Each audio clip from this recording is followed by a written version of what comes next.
всем салют! Сезон НХЛ подходит к своему экватору, поэтому самое время взглянуть на турнирную таблицу как минимум ради одного, понять, какие команды превосходят. Все ожидания показывают невероятный хоккей, хотя от них такого никто не ожидал.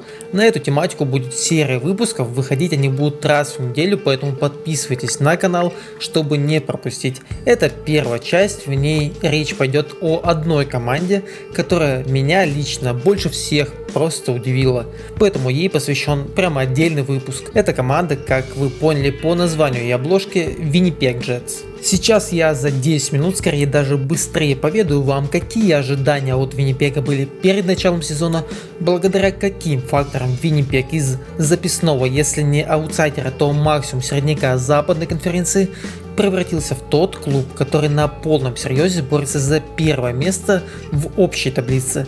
Об этом и не только в этом видео. Вы на канале Где моя клюшка, чувак, не забудь подписаться на канал и поставить лайк.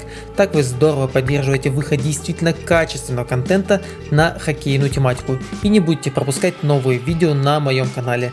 А они выходят 2 раза в неделю. Теперь мы точно начинаем. Winnipeg Jets. Прямо сейчас я записываю этот ролик 1 января. Выиграли свой матч у Миннесоты и идут в одном очке от первой строчки западной конференции и в 3 от всеобщего лидерства. Джетс набрали просто нереальную форму, они не уходят со льда без очков в 12 из последних 13 матчей, а 10 из них завершились и вовсе победами для Виннипега. Кто-то скажет, почему ты удивляешься, неужели никто не ждал такого результата? Для понимания реальности предлагаю откатиться месяца на 4 назад и посмотреть, что мы имели на тот момент. Самое простое — это взглянуть на последние пару сезонов летчиков и понять, что они себя вообще представляют. Прогресс у Виннипега действительно просматривается. В 21-22 сезоне они заняли 11 место, а в прошедшем уже 8. Но я прям помню, что большинство аналитиков сходились во мнении, если Джетс сможет сохранить костяк команды и по результатам трансферов получить хотя бы одно усиление, то повторить сезон 22-23 вполне реально. Но ни о какой даже борьбе за тройку никто и подумать не мог. Я подсуетился и нашел даже одну цитатку со Спорца.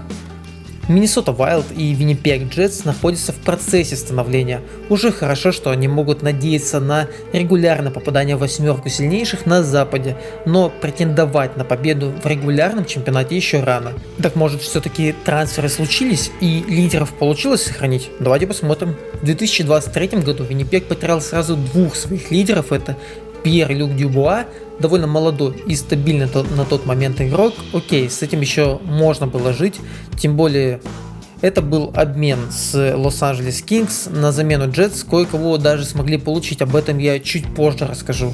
Но вторая потеря лично с моей точки зрения выглядела невосполнимой. Это Блейк Уиллер. Да, ветеран, но свои 50-60 очков он бы точно выбил, я уверен. Тем более это еще и голос раздевалки, настоящий лидер и тот, кто питает команду эмоциями. Правда, как мы знаем по моему ролику про Патрика Лайна, не всегда положительными. Кстати, если хотите чуть больше узнать о том, почему Патрик провалился как раз в Джетс, то подсказка в правом верхнем углу и по ссылке в описании, переходите. Да, эти 2 потери довольно значительные, но остальной костяк удалось сохранить. Были еще пара трансферов из 4-го звена, но им точно сразу понабрали замены. Это не была какой-то проблемой. Давайте теперь посмотрим, кто пришел в клуб. Габриэль Виларди. Это именно тот, про кого я вкидывал чуть ранее, тот, кого получили Джетс за Дюбуа. Габи провел не так много матчей, но выходил он в 1-2 звене. И что самое интересное, он идет по графику практически очко за матч. Его показатели сейчас на вашем экране. Лично мне он очень хорошо запомнился, как минимум потому, что он попадал в нашу команду недели. Если еще не видели ролики на эту тематику на моем канале, то обязательно переходите, тоже смотрите. Я считаю, что у Виларди есть будущее в Виннипеге, хотя и выводы возможно делать сейчас рано. Далее. Лорен Бросуа. Как подмена Конору Хиллибайку, шикарный, отличный трансфер, тем более контракт подписан достаточно удачный с кэп-хитом в 1 750 000 долларов. Еще раз повторюсь, красавчики. Но сильно вы не разгоняйтесь и не надейтесь на топовый трансфер далее. Почему? Потому что на этом все. Больше трансферов на усиление или замену каких-то ушедших лидеров не было. Получается, что ожидания экспертов, букмекеров и тому подобных перед началом сезона были оправданы? Думаю, да. Если не согласны, то подписывайтесь на канал и пишите в комментариях свое мнение, пообщаемся. Но что мы видим на самом деле? Виннипег на протяжении почти половины чемпионата крушит лидеров по типу Колорадо, Тампы и периодически выступает настоящим филантропом, раздавая очки Чикаго, Сан-Хосе, Монреалю и сочувствующим.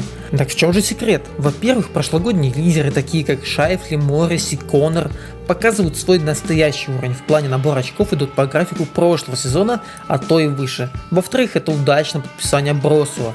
Он своей отличной игрой подстегнул Хлебайка вернуться к уровню игры, который он показывал в 2020 году, когда еще Визину брал, и все аналитики просто растекались по клавиатуре только при виде Коннора в старте. И в-третьих, кто точно прибавил, это пацаны, что играют не на ведущих ролях, а в так называемом топ-12, то есть третье и четвертое звено. Имена, например, Нина Нидерайтер, который пришел еще по ходу прошлого сезона и уже набрал отличный темп. Стата его на вашем экране. Еще из таких подписаний начала 2023 года это Влад Наместников. Он тоже неплохо вписался в игру Джетс, и я скажу, что у Владоса есть неплохие шансы показать один из лучших своих сезонов уровня 2017 года, когда он еще был в Тампе. И еще один игрок — это Мейсон Апплтон. Ему 27 лет, в НХЛ он уже 6-й сезон, а лучше он проводит прямо сейчас. Все свои личные рекорды он несомненно превзойдет. Статистика также на вашем экране. И напоследок хотелось бы сравнить среднее количество заброшенных и пропущенных шайб. В этом и прошлом сезоне, так чисто для понимания. Сначала по пропущенным: 2,51 в этом сезоне, 2,74 в прошлом. И заброшенные. Прошлый сезон 3,1, а в этом сезоне 3,34. Прогресс, как вы видите, налицо по обоим показателям.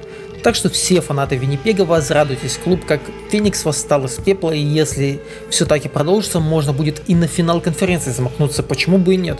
Будем с интересом и с замиранием сердца следить за Джетс, но на этом наше путешествие в Виннипег подходит к концу. Большое спасибо за то, что досмотрели это видео до конца.